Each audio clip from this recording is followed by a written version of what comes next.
Aquarius. Um, this piece is called Where We Go From Here. Um, it is a film about grief and loss and remembering or re-remembering, finding a new way to keep our loved ones alive. Um, this film yes, this film I started working on back 2 semesters ago. There's a course at USC in my major called 310. And so essentially in that course, we write, direct, and post sound edit our own short films along with two other films that we have different roles in.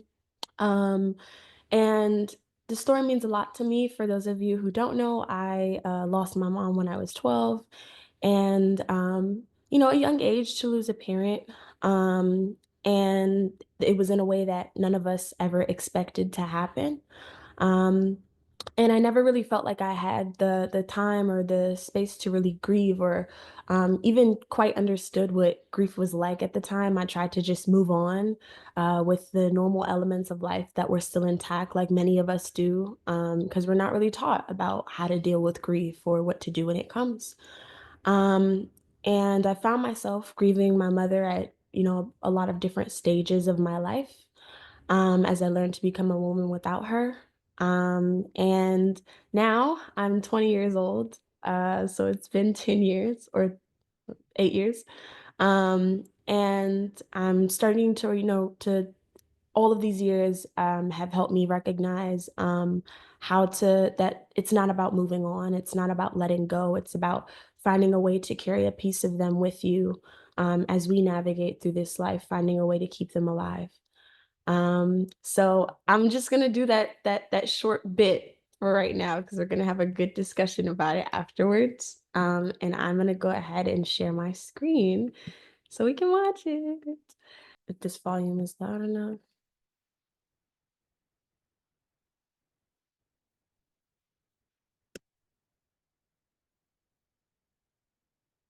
My sunshine, you are my sunshine, my pretty baby girl. You are my sunshine, my sunshine. You are my sunshine, my pretty baby girl. You are my sunshine. What you having to, Mom? You gotta know this one, baby. Come on, sing it with me. My sunshine, you are my sunshine. A pretty baby girl, you are my sunshine.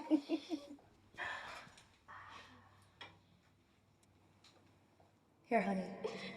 Mmm, it's delicious.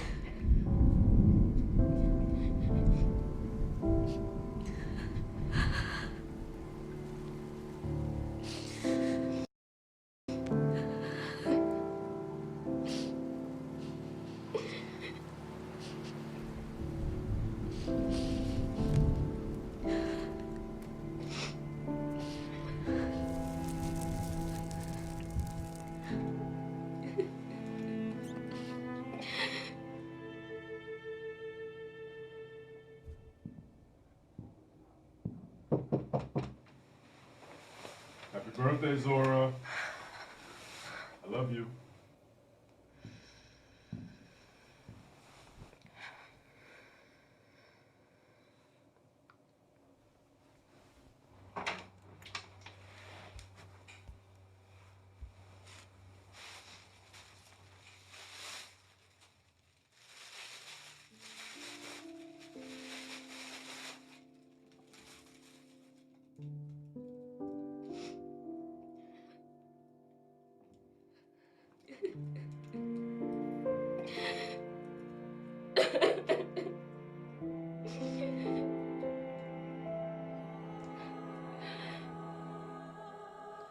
Hi, Zora. Hello? It's okay. You're safe here. That was quite a tough memory for you just now, wasn't it? How do you know that? I'm here to help you. You called out at the right time.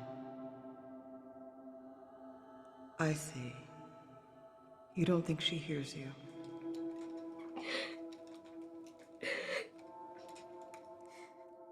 I I saw her dead. She didn't even look like herself. I had a dream that she'd come back and said she just needed some time to get away, but she was back now and she wasn't leaving me again. I woke up the next morning and guess what? It wasn't real. But God, I wish it was. She left me. And I get it.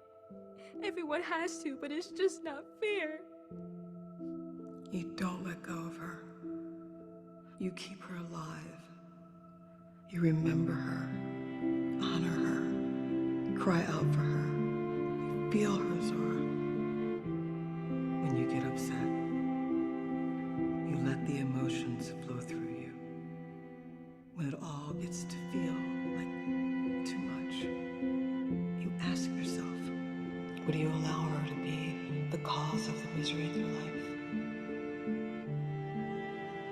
The cause of the joy? Zara Akil, you are the light of my life.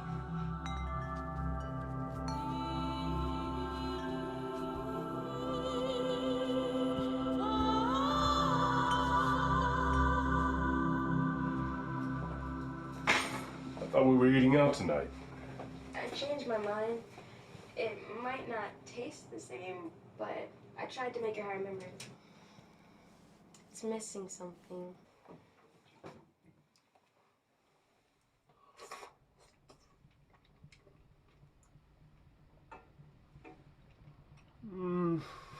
What does that mean? What's it missing?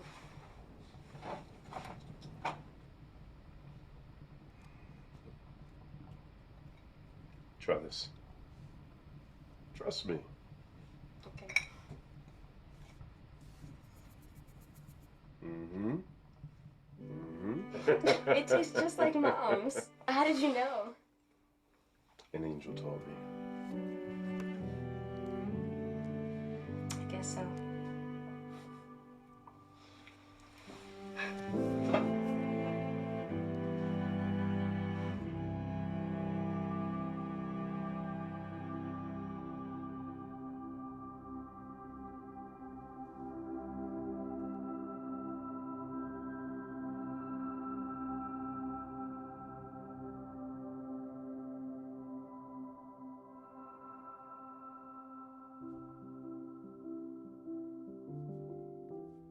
Where we go from here, we keep the legacies of our loved ones in our hearts and deeds. We trust that they forever saturate our spirits. We dwell on them in the quiet times, and we recognize that they will always be a part of us, as long as we let them.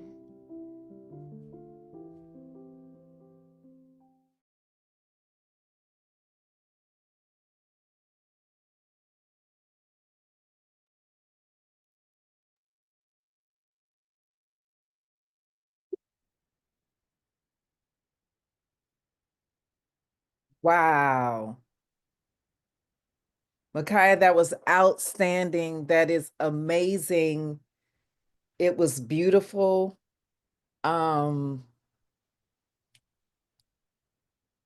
Anybody else want to? I mean, it just was just very, very powerful. Wasn't ready for it to end. Oh, That was Very nice. well done. thank you. Thank you. You make me proud. Oh, thank you. It made me cry. No. And this is Vicky. Why don't we could come off camera if you can, come on camera if you can, but if not, you can that was Vicky. If you want to if you have any comments or questions for Mikayah, that's how we can do that. Okay. Yeah, if anybody has any comments or especially questions, I would love like any Where did you questions to find chat. your twins?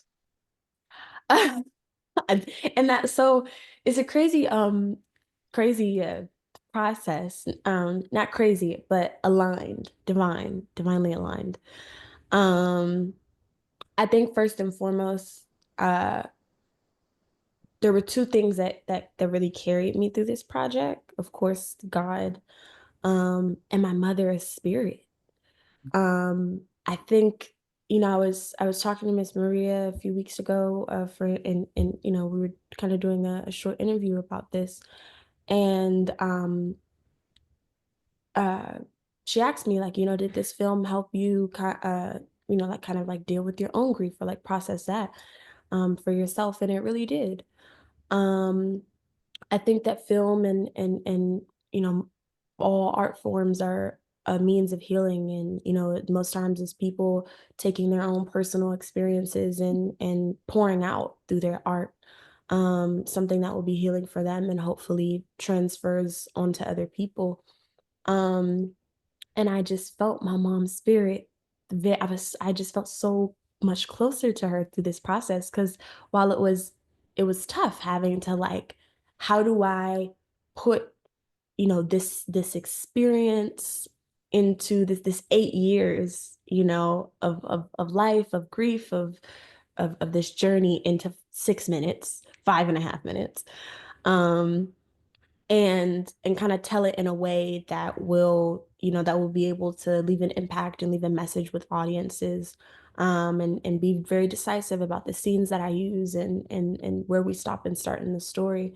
um but I just felt I would literally wake up mornings and we'd have to be at set at like 7 a.m. And we're leaving at like 11, 12, 1 a.m., depending on what time we wrap. But in the mornings, like, I have pictures of my mom up all on my wall, and like every morning I'm waking up and I'm like, okay, girl, we gotta do this today, like, and just give her that acknowledgement. But I think throughout this whole process, I got so much closer to her, through and I would bring pictures of her to set and kind of like, just explain to everybody that process. And I think I really felt her energy constantly there, and I was asking for her to be there in my heart, and I feel like she truly was. But to answer your question, sorry, that was kind of a pivot. Um, the actors, wonderful actors. So I actually had a casting director for this film. She was I worked on a film my freshman year called Hell of a Child. I was the first AD on that, and associate producer, and the casting director for that film. She does it for students at, excuse me, at basically no cost. Um, and she's a member of the community, and so I told her about the project. She had lost her dad, and when she read the script, and she was like, I'll do it. Um, and so she helped me find, there's kind of like, different casting platforms. We primarily use this one called Breakdown Services. But she helped me find we went through rounds and rounds of auditions. Um, and Ra'aya is the name of the lead. She recently moved here to California a few years ago. And she's actually older than me. Ra'aya is like 23, 24. Um, but it was surprising because she does look like me. Um, and that was not I did not go into the casting process wanting, like, hoping that, like, or needing, feeling like my lead needed to look like me. I just kind of hoped that she would. But I was okay if she didn't. As long as she could play the role and pour herself into it. But when I met Ra'aya, her audition tape made me cry. Mm. And I was like, okay, she's bringing me something. She's adding to this, and I think that's what your actor should do. Should come with something. Uh, should add to the piece. Should give it life. And I felt like she really gave it what it was missing. And then when we had a following conversation in the in-person audition, you know, we were talking about just like her connection to the piece, and she had lost her grandmother, like maybe 2 years ago, and she had been going through her own range of grief, and she felt like this was healing for her as well. And she's such a beautifully strong person. I made her cry on set almost, I think, for 3 out of the 4 days that we shot, Wow. consistently. And it was a beautiful process because we kind of had to figure out, like, on the last day, maybe an hour before we wrap, she's like, Mikayah, she's like, I think I'm all dried up. And I'm like, oh, I'm like, okay, because she's trained to kind of like cry on action, but she has to also bring the emotion with it when she acts. And I'm like, okay, I was prepared for this. I was prepared for this. I had a few methods. We had talked about some things I could kind of pull out of the bag if she needed to cry. Um, and we ended up kind of reverting to one of those options. She has this song that gets her really emotional, and I asked her. I said, "Okay, I know we haven't talked about your grandmother since your audition, but like, can we go there? Is that a safe place to go?" And she said yes, and I talked her through some things, and we got that performance. Um, but yeah, so that was Raya. Lanye, the mother, she also came from the same casting director. Um, she beautiful person. And then Haile, and they all have beautiful names. Haile was the father. Um, Looked like and a chestnut to me. one more time. It looked like a little chestnut to me. I know. And then Abriella was the little girl. But we went through rounds and rounds of casting auditions, to kind of find each of them. And I think every single one of them, when we met in person, and the conversations we had, the connection they had to the piece, everything just felt like they were definitely the right person for this story. It did you proud. Thank you. You're proud. So can we enter you into the cons or the Robert Redford? Or Yes. what I've been what is entering up for? myself into festivals. If you see a film festival, please send it to me. I may not know about it. Um, Hey, Saquon, I think you need to, as the director for the Howard, what do you call it? The Howard County Community College. I think you need a special event there, right? Yes. How to manage grief. Yes. I do have a question. First, great job. I also lost a parent, my dad. So I think it's important that you shared what you shared in the beginning because I think people think you're supposed to learn how to live without that person when really you're supposed to learn how to navigate while a piece of that person's with you. Um, I also recently like Regina King. She had quoted, she said, grief is love with no place to go. So anybody that go through grief, I share that quote with them because I think it's important to know, even at my big age, I still have moments like I did watching your film of reflection. So I wanted to ask one, great job. I wanted to ask one, how did you cope with doing this film? I know, God, the divine, I know you asked your mom to be with you, but how did you personally gain the strength to do something like this? One, and then two, how much did you allow your emotions to drive this film for you? Thank you so much. Um, okay, so there's first I want to address the Regina King quote. That's actually something me and Mama Maria talked about. Um, I've heard that quote before, love that quote. And actually, when I was through the process of making this film, I kind of expanded that definition for myself. And so now I like to say, yes, love is grief that has, I think that grief is love that must find a new place to go. That's good. And that for me came from, yes, it is love it is love that has no place to go initially, if that's what it feels like. It feels like I don't know what to do with that.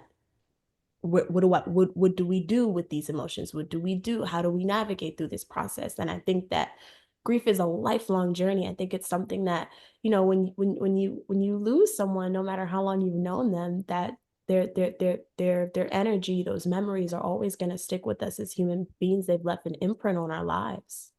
Um, and I think that it's a lifelong journey that we must find new places to put that uh, that love for them, and new ways to kind of transform that energy into into something that can move us forward at our own pace. Of course, everybody's different. But yeah, I just wanted to kind of share that. Interested to see what your thoughts are on that as well. Um, but what was your second question? How much did you allow your emotions to direct you in this and making this masterpiece, creating this? So Um, I think my emotions were, I'm a very emotional person. I think my emotions were definitely at the center. I think that kind of in different stages though, they manifested in different ways. Through the writing process, um, I was very emotional. I think that was probably the most emotional time actually, was getting the story down. And once you kind of once you lock a script, there's a certain point where you got to lock that script. You can't make no changes to it. Um, and so I think I locked my script a few days before we shot. And we were kind of making different changes and revisions, changes and revisions. Um, but through the writing process, I first started out by of course thinking about, okay, I knew that this was a story that I wanted to tell even since years ago when I kind of first knew I wanted to be a filmmaker. I was like, I really want to dedicate something to my mom and tell the story about, especially for a 16-year-old, for a young child, how what that's like to process that grief and how we move forward from it. So I knew that. And I started to the core for me was um how do I tap into the emotional center of grief and tap back into what that grief was like for me when I first experienced it, to be able to pour that into the writing of the piece. And so when I was in middle school, my mom passed right before I went into sixth grade, the summer before I went into sixth grade. So when I was in middle school, I was just writing different short stories, and I still have access to my Gmail account that I was doing those on. And so I logged back into that Gmail. I started reading a bunch of those short stories. I had like four or five maybe that I could find. Excuse me. And I was able to that was a huge place that I drew emotions from, because I'm 8 years from that experience. So I had to kind of tap back into, like, for my character. I'm creating a character, I'm putting her in a world, I'm putting her in a circumstance where she is 16-year-old. She's waking up the morning after, I'm sorry, she's waking up the morning of her 16th birthday, and her mom's not there to celebrate it with her. And this is the first birthday she's spending without her mom. And her dad, is and her dad has to rush off to work, and there's a distance there, and she feels really alone. And so I had to take myself back to that place, for me being that I wasn't 16, but for me being that young girl, what was that like in the actual midst of it? And I think having like those journals and different things where I was writing out how I felt at the time really helped me kind of tap back into what that was like. I did so much research on grief for other people. I was reading articles, watching TED Talks, just getting more perspective, talking to friends. I have so many friends who've lost people, getting their perspective on it as well. Um, so I think that was where I drew a lot of those emotions from. And then on the flip side, kind of pulling from where I am now, um, towards like the ending of the story, and how does she get to this place where everything's not okay? She's not healed. She's not, she's still navigating, but there's hope that that they are gonna explore where they go as a family from there, and where she goes as an individual from there. So I think that's where like it kind of came from for me. And then I know your other question was like, how did I keep myself? How did I like take care of myself throughout it? Um, I think I gave myself the freedom to break down. I broke down a lot. Um, a lot. Behind closed doors in front of my friends. I broke down on set, actually, and I've never told anybody this. Um, I Wow, I'm sorry. You guys are really making me reflect right now with this question. I didn't even think about this. Um, the last day of set, I so we're shooting in this the room that y'all saw, like that kind of pink room that was like a huge white stage that we kind of lit up. Um, and we had spent so much time. We had got there the night before. And mind you, we're like paying for these locations, so we got to be in and out at a certain time. No extensions. So we had pre-lit it the night before, and the lighting, I liked it, but I didn't love it. And I was like, okay, you know what? Let's just fix it in the morning. So we get there, I think by like 7:30. Um, and uh the lighting just looked different. I don't know. No, I'm sorry. The lighting looked good when we first got there. And so I asked my team to make minor adjustments. Minor adjustments. I'm like, can y'all move this here? Can we get a little bit more yellow? I wanted it to be like this kind of ombre sunset vibe. Um, and and so I go in the dressing room, my actors arrive, I'm talking to them, walking, it's our last day, getting everybody emotionally prepared for the day, walking through the scenes that we're gonna do, et cetera, et cetera. And maybe 30, 45 minutes later, I go out of the dressing room and I walk out and I see the lighting and I'm like, oh my God. And it looks completely different. Um, and so there was just some miscommunications that had happened with, the minor adjustments I wanted made and what ended up happening. And then we probably spent the next 2 hours not even realizing that we had spent 2 hours trying to fix it. Um, and kind of get it back to what it was. And so we lost a lot of time earlier in the day. And so we get to maybe about like it's probably 5 o'clock at this point. We have to be out of there at 8. So we have 3 hours left, and we had we had conceptualized, my production designers, we were gonna do this whole like they had built this entire Lily Woman is Zora's spiritual guide. She's kind of a guide that's coming to her. And so I really wanted her to feel ethereal and spiritual, and like she's otherworldly. And so they had built this whole like kind of cocoon for her, and she had like a table and a teacup, all these different things to kind of add to her character. And we had to do away with it all. Because when the lighting shifted, and then, excuse me, the way that we had kind of positioned what they had made, and tested it on camera, we're getting all these shadows on opposite sides. And because the lighting is confusing at the time, we didn't know exactly how to fix it. And now I have 5 different people. Our crew is probably like that day, maybe like 12, 13 people. But I have 5 different people throwing ideas at me all at the same time because they can see that I'm visibly trying to figure out what the best solution is. Do we just cut all the PD and just allow it to be the words that matter and what's happening in the scene that matters? Or do we try to figure out a way to make it work? And so everybody's throwing ideas at me, and I just start to feel so overwhelmed, and I just walked off set. Um, I walked off set and I kind of just took 5, 10 minutes, and I broke down, and I was because I at the moment I just felt like this is the most important scene of the entire film.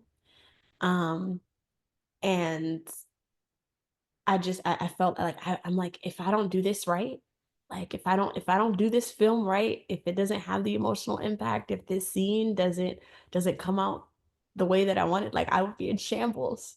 I feel like I did a disservice. And so I was kind of like just processing all these emotions. And then um I kind of took that time, walked back on set, and we ended up just cutting it. And I was like, you know what? And I had remembered something that one of my professors told me, is that it's not about like you can have the $1 million cameras, you can have all the production design, you can have, the elaborate sets and all these things, which many movies today, have, and they're trying to up their production value. But the story that matters. It's the characters that matters, the journey that they go on, the things that they say, and how that resonates with the audience. And so I was like, we're gonna cut everything. My PD team was very upset because they spent so much time working on it.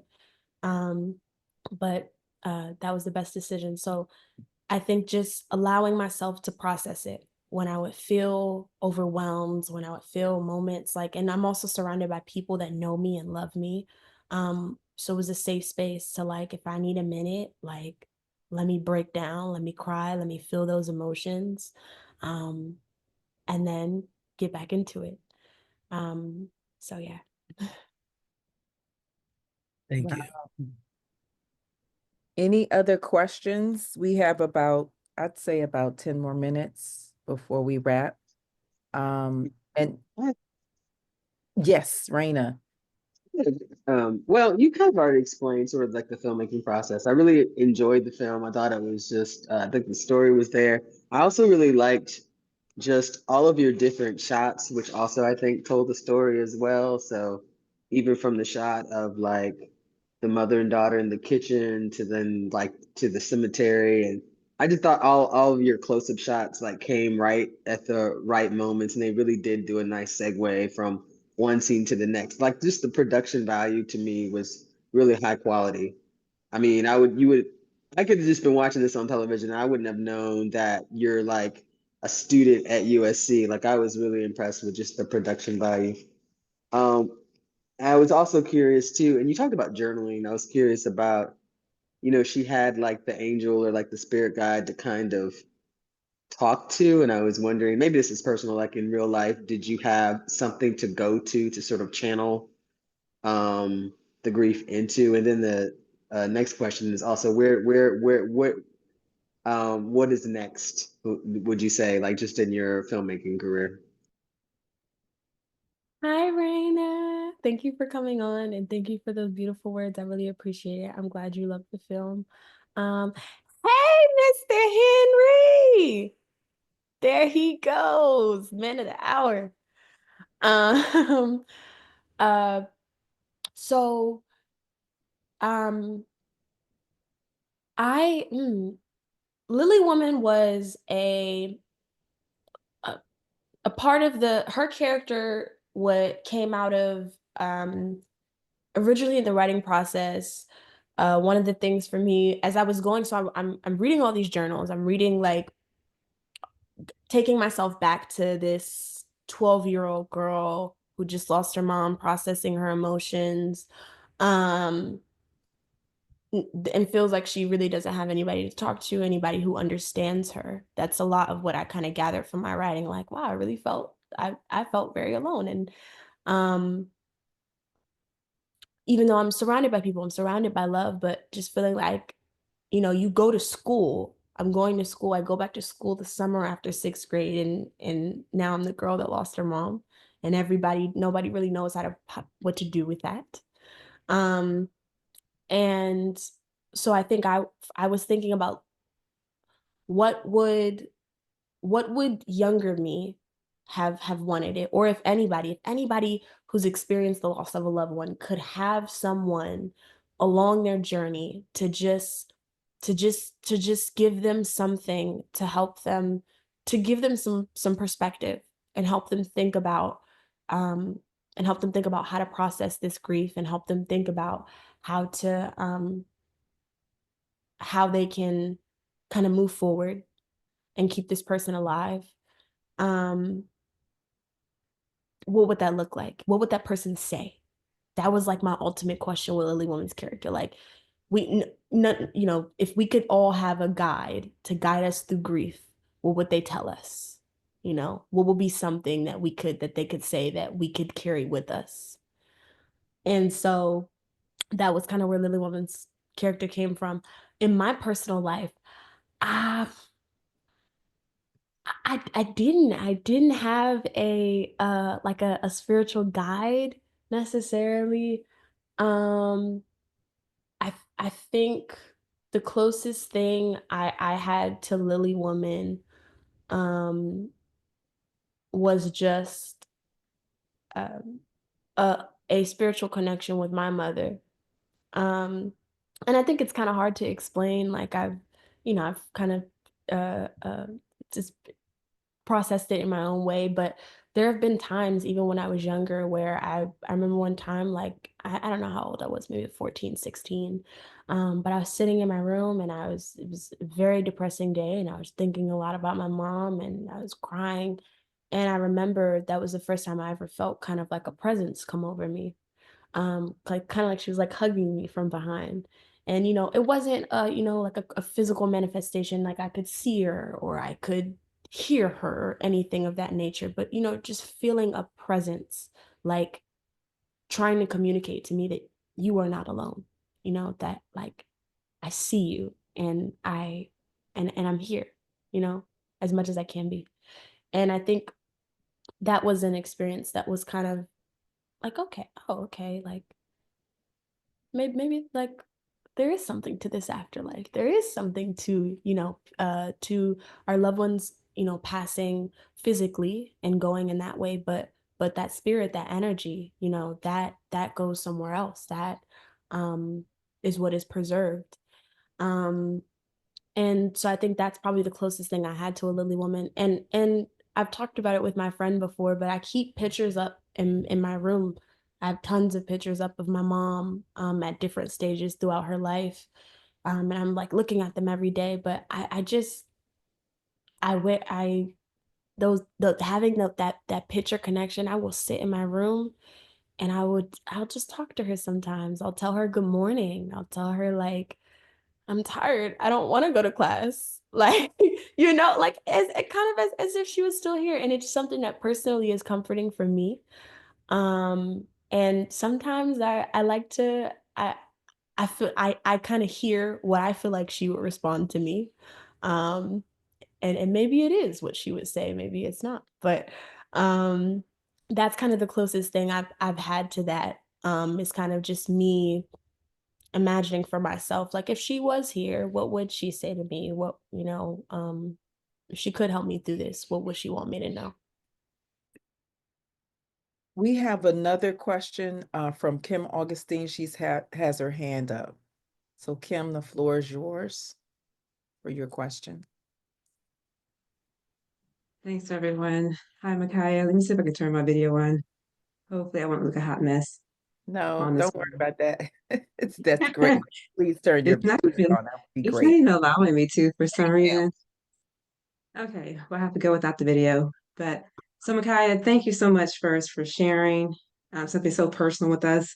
I did not grow up with a close relationship with my parents, so it's very eye-opening for me to see what it's like for someone to lose someone they love, right? As an artist, and this is your craft. I also love your cinematography, very well done, very engaging.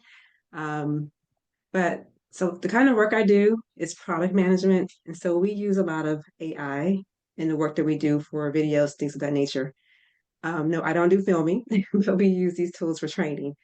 So I was really curious about how you use or how AI is impacting the industry and the kind of work that you're doing.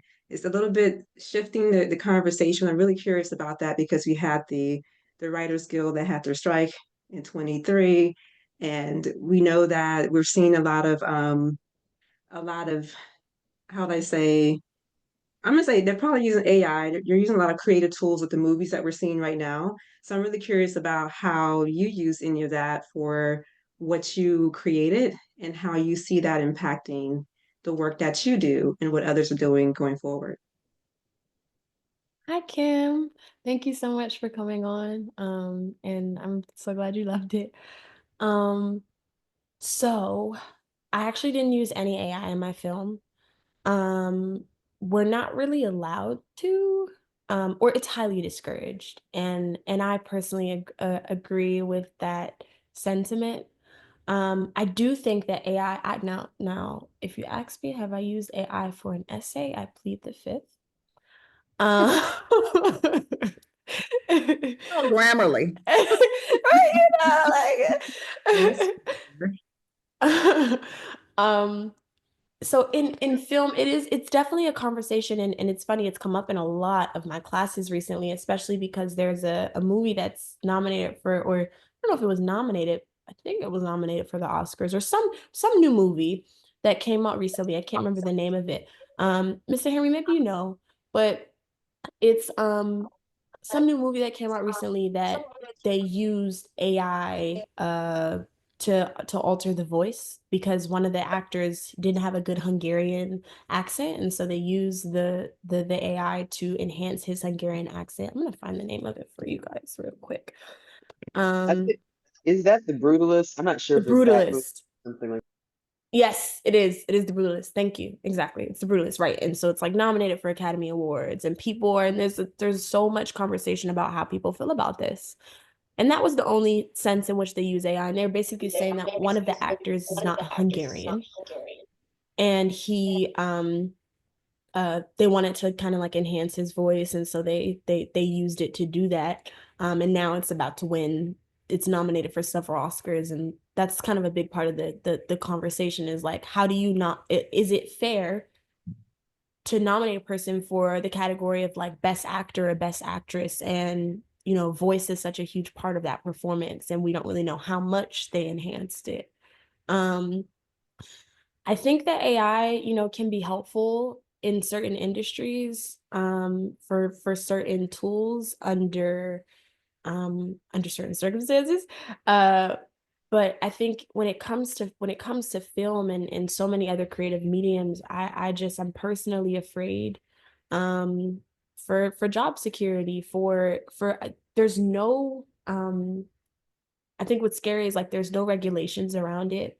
There's no committee that, as far as I know, that's like, we are the protectors and deciders of what's going to happen with this. There's just like tons of different companies that, have come out, and then you have a lot of unions pushing back, and different people from and independent organizations pushing back, because as artists,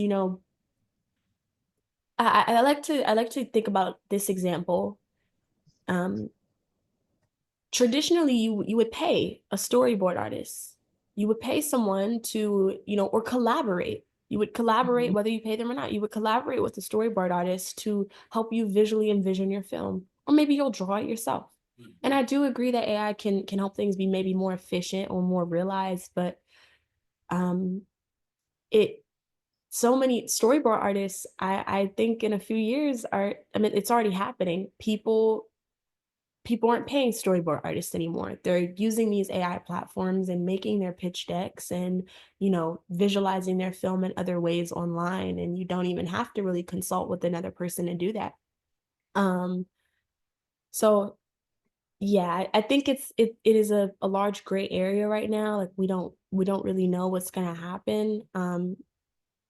But I do think that I hope that there do become some regulations just for creatives around protecting our work and protecting our artistry. Because if this is something that has no limitations, it's like, just imagine what it can end up doing. People make AI films. That's like they have a class for that at my school now, because Is that it's anime? growing. No, AI films. It's literally like, you're like coding your film. You're like telling a platform like, I want a blue girl in the ocean swimming with 10 legs. Let's just use that as an example. It will give you exactly what you put in. And Absolutely. then you type and you make revisions and make revisions, and they'll, fix it to whatever you want it to be. And then people are like making films. They're having AI film contests now. And it's like, yeah, okay, it was made by a human, but yeah, it's a gray area. But what do you think, Kim? Oh, well, I'm actually a product manager for a large platform that we use to automate the work for project teams. And the AI tools that I've seen actually does accelerate the work that you need to do in terms of creating videos, because I don't have time to be the SME for the what I'm training and be the video creator as well. Now I do have an art background though, so I do understand the amount of work and effort that comes into creating your masterpiece, right? Even people who are illustrators, even people who are painters, they do multiple iterations of that particular piece before it's final. So I understand the amount of work and effort, because I went through that process as well. And I have an eye to see the difference. And I think people who are true artists or true lovers of film, they will be able to know the difference between something that is AI versus something that is truly the work of art from an artist. Now, for someone like you, I would definitely encourage, not that you were looking for this, but I was just thinking, I would encourage you to learn how to code it. Why? Because you have the artistry behind it that a pure coder would not. You have the vision behind it that someone who is like, oh, I can just go create this really quick. I can go make some money, right? But they may not be able to elicit the emotion and the feelings that need to come out of that work. That's someone who has a vision and who has that artistry behind them. So ultimately, we're using those tools because we have a small team, and companies are looking for ways to save money and get things done faster on top of that. So it's very difficult for me to do all the various things that I need to do and actually create a very polished training program or training video. It takes a lot of time. Even just doing the voiceovers, and I'm like, that's crazy. Like, I don't do that full time. So when I've had to do it for videos, I can see that it takes a lot of effort. So I couldn't imagine how much work that's going in even to your short film. So, but from my perspective, it's here, and we should take advantage of it. And creatives should take advantage of it to elevate their work and what they're doing in the settings where it makes sense. Because at the end of the day, unfortunately, we have the art, we have the artists, but we have businesses and organizations that are making money off of that. So from my perspective, it would be great for those individuals who I know they're artists, and I know they're frustrated about job security, but the job security, in my opinion, will come if they would pivot and learn how to use some of these tools as well to push themselves forward. But thank you so much, Mikayah. Really fabulous job on your art and your work, and I wish you well as you continue to go forward in your career. Thank you so much, Kim. I appreciate that. And I'll definitely reach out to you. I'll reach out to you. We can continue this conversation.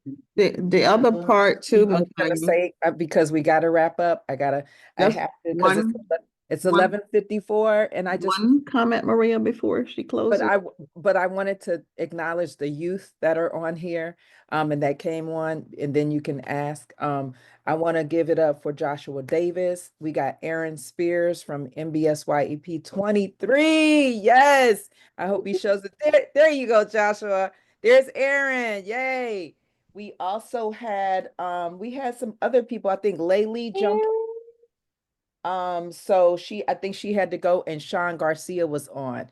So we just wanted to shout out the young people who, are supportive of you, Mikayah, and they're just, you're a role model to them, and a friend and a colleague. And so I'm just happy to see them come on like that. I'm so happy to see y'all come on. Joshua messaged me as soon as as he got on. That's my work brother for life. Okay. But it's so good to see y'all. I hope that y'all are doing well in your endeavors. What are y'all up to? Like, come off mute. Yeah, come on, what are mute. y'all Come on, up let's see your to? Like, faces. this is family. We want to Well, make sure you're safe with those fires. Okay, you in a good I spot? am. I Okay. am indeed. Okay. Well, hi, Mikayah. I miss you, my work sister. That's me. Thank you.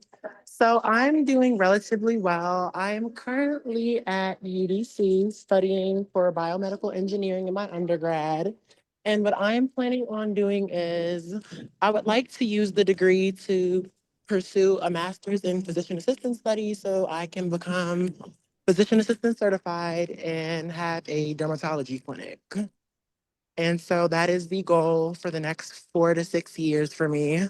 And I am on a pre-PA path right now as we speak. What school? University of DC, UDC. UDC. Go Oh, Firebirds! Woo woo! Go Firebirds! Like I congratulations. need to see you on campus, Rena, you Joshua. got a mentee. Come That's on, Shoot. right. Dermy. That's right. A I mentee. cannot wait for that skincare brand. I'm going to shop down. And by then, yeah, Oh my mm-hmm. gosh. Thank you so much. It's so good seeing you. I'm very proud of you and with the film that you've done. I vividly remember our conversation when you were first moving to LA for school and just everything that we spoke about. And to see where you are now, Mikayah, I'm genuinely so proud of you. And it's crazy because you probably didn't know, but I went to LA twice last year. For once for Halloween and once for my birthday because I just was so excited to venture out there. And it had skipped my mind that you were out there. And when I was planning on telling you, I had texted boss mom vividly about it. And then it skipped my mind as everything else was in the process of running through. But I do plan on seeing you again when I do plan on taking my next trip out there. It'll definitely be later on in the year, maybe in the fall of this year. But I would love to come down there again and see you soon so we can catch up and do everything and just bond again and see each other. We haven't seen each other in forever. But like I said, overall, I'm very, very proud of everything that you've done with your school and with your film career and just everything else. And I'm always excited to see what you have next in Rome. Thank Oh, you, Joshua. Definitely, please let me know if you are ever coming out here again, so we can, or if anybody comes this way, comes to Los Angeles or California, please let me know. And I'm Aaron, glad to hear you're doing well. Yeah, Aaron, what's up?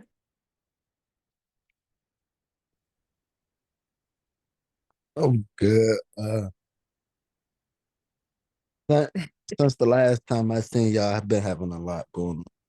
I'm still trying to finish high school. I just got me a scholarship out of St. Mary University. Uh, Congratulations. Thank good. you. I got a 4 year Congrats. scholarship. What? That's great. That's wonderful. 4 years. Oh, go ahead. Yeah, I got a 4 year scholarship for 25,000. Um, Also, one of my goals for the long term is finishing college. I might use it for a little side quest, but I also like my main quest after college is getting a CDL, doing truck driving, traveling around, doing things like that. I just want a better experience out of life, not just a DC experience. And Maryland and Virginia, I also want just basically what y'all said, ATL vibes, all that. Trying to see what other cities got, like what vibes they got, Mhm. and what can we do with it.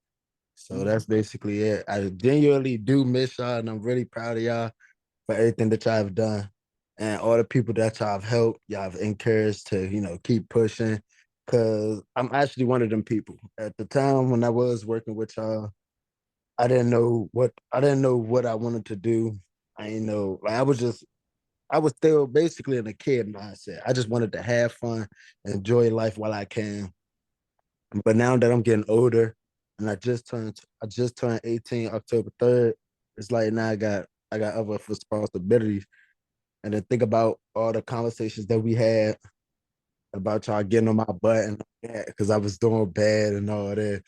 It really caught up to me. And now I'm using it as a pathway to success. So I really appreciate y'all. Do miss working with y'all. Well, we miss you too, Aaron, and we're always here. You know what I'm saying? You have our numbers. The capstone is here. So, let's stay connected.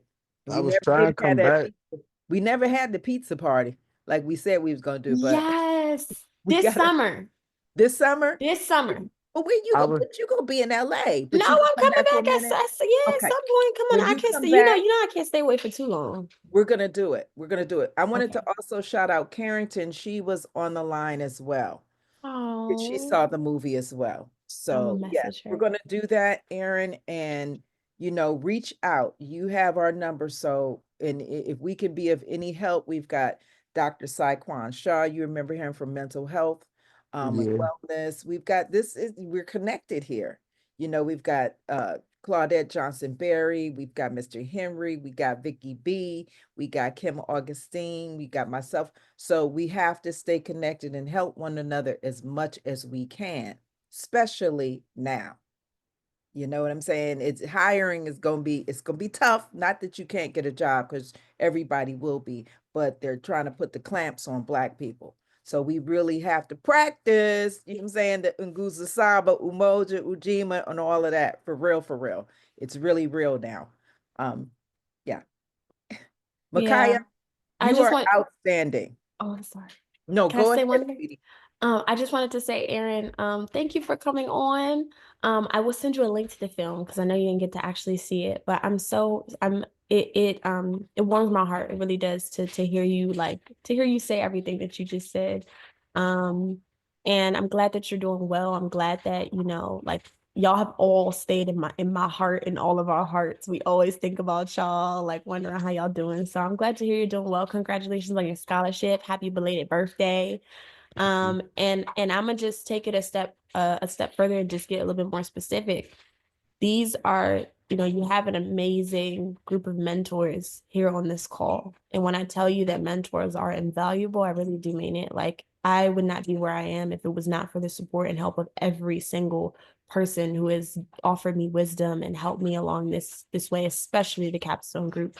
So please reach out to them like directly. Check, just check in every once in a while, send them your resume, get some thoughts on that, different if you trying to figure out if trying to make a college decision once you get all of your acceptances and things like that. These are people that can help you, that have been through it.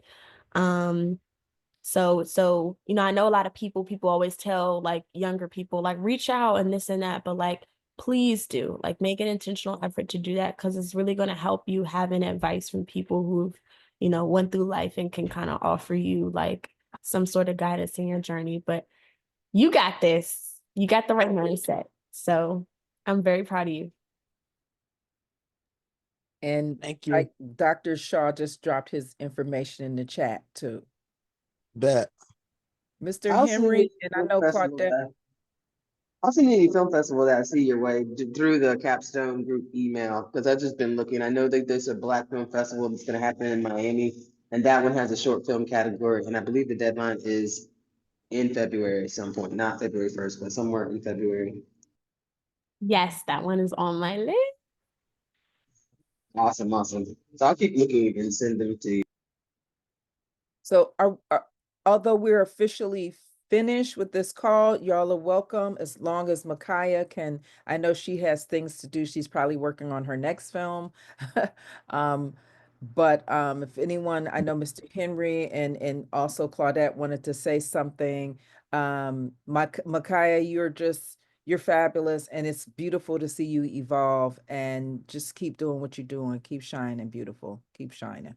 Thank you. Beautiful. And thank you so much again for offering me this opportunity for doing this. I'm really so happy I got to share this with y'all. Beautiful. Mr. Henry, did you want to say something? Thank you, Kim. I cut it.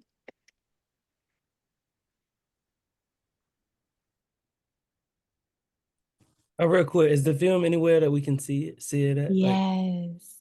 Give me 1 second. I will drop the link. okay. I will drop the link in the Yeah. chat. And then I also, Miss Maria, I'm going to send you the updated link so you can share that. Yes, Mr. Henry, how are you? I'm good, but Claudette can go first. I want to hear what Claudette got to say too. But I just want to say it was great, awesome. It was awesome. You know, it was awesome. That's all. I mean, I like to talk to you about a whole lot about it.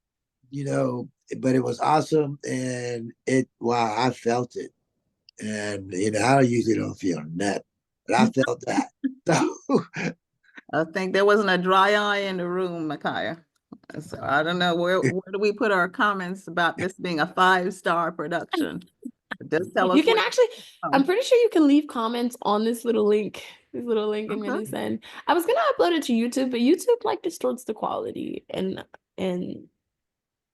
Okay. oh, I didn't know that, Vicky. Thank you. Do you know the name of it?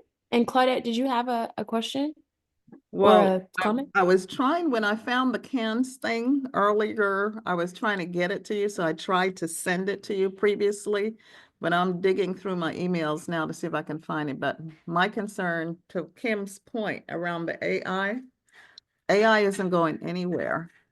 So rather than just be passengers on the bus, drive the bus. You're ahead of we your can take that. student council organization for the students. Put a chapter together, create it. That's what other organizations do, because then you could define the rules. And if you need help, reach out. I'm sure Kim, myself, and others can help you with that. Yeah, I would take that AI class. Mm-hmm. Because it's going to be everywhere. And you want creative control. So if there is no rules right now, that means you can create them. And other people have to adhere to it. So Stay true to yourself though. Sorry? I said still stay true to herself. I Yeah. agree. And this AI business, keep in mind, this AI business is really designed to take the workforce over and to eliminate positions. I'm just saying that is the true intent of it. So yes, while you should integrate it and know it, I do agree with Saquon to stay true to yourself and to keep human jobs, we have to keep humanity working, you see. So be very aware of that. AI, no, it's designed to I'm not proposing that mitigate. we No, I'm just remove. saying the true design and intent of it is to mitigate the human workforce. So I'm just saying. Yeah, I think I'm there's just saying if definitely. we don't define the rules will be defined for us. So get in front, make the rules. I definitely agree. I definitely agree. And I think that thank you, Vicky. I posted that link. That's crazy. I didn't even know they did one. It's amazing. Um, yeah, yeah. It's a delicate balance, but we gonna learn how to work through it Yeah, and with yeah. Mikayah, what's the name of the film? where we go from here. And I wanted to say, Vicky has been a supporter of the Capstone kind of in the background. So hopefully we can get her to join at some point. Yes, join She Vicky. definitely came out to our networking session at MLK. And so yeah. Yeah. Well, I want to say I'm proud of all of you all because, it sounds cliche, but it takes a community. And I can see that here just from the few people on this call. I mean, everyone who has spoken, pretty much all the young people who have spoken to that. And I'm very impressed and happy for all of you all that you have each other. Mm. Mm. It means a lot. So life isn't easy. And, we all have these things that we go through, like that is shown in the film. But even in the process of making the film, Mikayah got the support she needed. Right So I'm on. proud of all of you all. But that film was excellent. And thank you for sharing the link. I will share it because you cover a universal theme. So I know many people that can relate to On it. G7 to G6.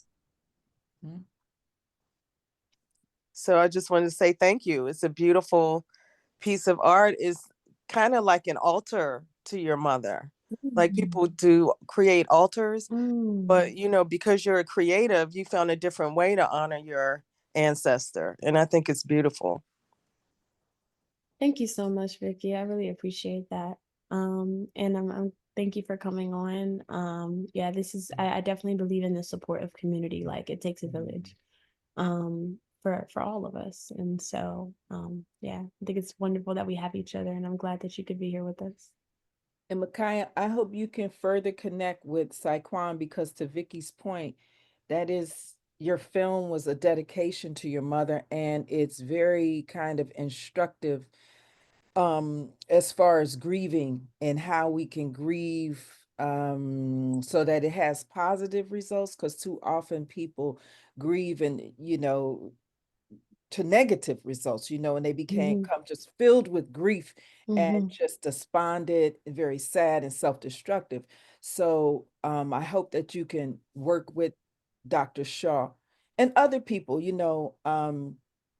in helping folks with grieving, and so that there's still a connection. A lot of people think like the young lady in the film said, I saw her dead, but then the other lady, what was her name, lady? Lily Woman. Lily Woman said, no, it's not that she's dead. You got to connect. You can connect with her. So I think people need to know that, so this film can really do a lot. Thank you. Yeah, and I really appreciate that, and I agree. I think that I think like I really wanted I wanted this film to spark conversation. Like I think when I first realized like the power of a film, I went to a film festival like no, not film festival. I went to a film screening like freshman year, and it was a film about the relationship between the Black and Asian community. and with like Asian storefronts specifically, and kind of like having dialogue about that. It was like a documentary-esque piece. Um, but that was following the film, they had such an amazing discussion, honest discussion from people from both communities and how they felt about it. And yeah, I feel like film is definitely something that we can use to continue to have discussion. And I feel like yeah, just starting a discussion around these things, around topics that like we don't normally talk about. This is not a conversation that happens in everyday life. Like, how do you grieve, you know, or like how it could be years, you know, since you lost somebody, but oftentimes it's like people will lose someone and they're the ones who are directly affected by that loss, and everybody else kind of moves on with their life. And you know, as the years goes on, we may like remember that person on birthdays or certain things like that, but nobody really checks in with those who are grieving, like, hey, how is this how has this grief been affecting you, or da da da da, you know, and those sorts of things. So I do want to encourage us to all have more conversations, honest and vulnerable conversations like that, because that's how we move forward. But thank you. Thank you so much, everybody. Y'all are absolutely beautiful. Mikayah, what's your mom's name? Karen. Okay. Yes, that's my Blessings girl. to you, blessings to Karen. Thank Make you her so proud. much. You're an Oh, amazing young lady. thank you. You really are. Oh, guys. We got to figure out Um, how to get you paid for this because you're healing a lot of people. I'm telling you. It's short. What, 5 minutes? It seemed longer. The journey seemed longer. right. That's good. That's what I wanted. Hmm. And on the paid portion, it's at the student level, we can't get paid. What? They're paying the student athletes? I mean, there's like, Listen, leave it to Miss Claudette. She will get you paid, baby. look, The money for if some. you figure out a way, you let me know. No, like we can get licensing, we can get distribution, we can get those sorts of things, which I'm Call gonna it shoot for. honorarium, whatever. All right, something. So we can do the film festivals, but we can kind of get money, but not like any money we were to. That's kind of like a blurred line. Like any money you make, technically, you have to give it to the school. Production Technically, costs, huh? yeah, but it's a whole thing. Okay. Okay. All right, Miss Shonda. You better move over. Make it Period. I will. Saquon, I'm definitely gonna hit you up, touch base with you. We gotta. Yeah. When are you coming out here anytime soon? I need to because we Where did was have your a good most recent time. travel destination? But see, that little plane thing kind of shook me up a little bit. But I do want to, I don't fly with Yes. PA, but I do want to come back. And I do want to connect. So I do like to try to give back. So I do workshops and stuff. Well, I could do pretty much anything at this new job that I have. I'm at Howard Community College. And I'm doing well for this month, I'm doing a Black boys and mental health workshop with the Black student leaders on campus. But if you in town, you don't have to travel here. I mean, like when you already in town, let me know if you know ahead of time. If it's during the school time or if it's over the summer break and the students are in school, I can always see a way to get you paid to do something like a workshop on grief, like talk about exactly how you just did now. Um, Only because, like I said, I get paid to do workshops. So I like to try to put, people on who I know. So yeah, so let me know the next time you will be here. Because I can do workshops on different topics, and grief is one of them that I think it's needed. And again, like I said, at my big age, I still do. So my dad passed on the 5th. My birthday is the 6th. So I'm always in the Of if February? yeah. So Wow. so on the 5th he passed, and then my birthday is the 6th. So I still deal with that every year, right? Mm. So but I've learned to navigate life with him still being a part of me. So I think that's an important topic that we don't discuss often, and knowing that everyone grief looks different. So because I go out, right, the day after someone passed, that doesn't mean I'm not grieving. So I think to have that conversation or to spark that conversation is important. But yeah, definitely reach out. If I'm in town, we hung out. So I'll definitely let you know when I'm back in town. And then when you here, let me know. I definitely will. Thank you. No problem. And happy early birthday.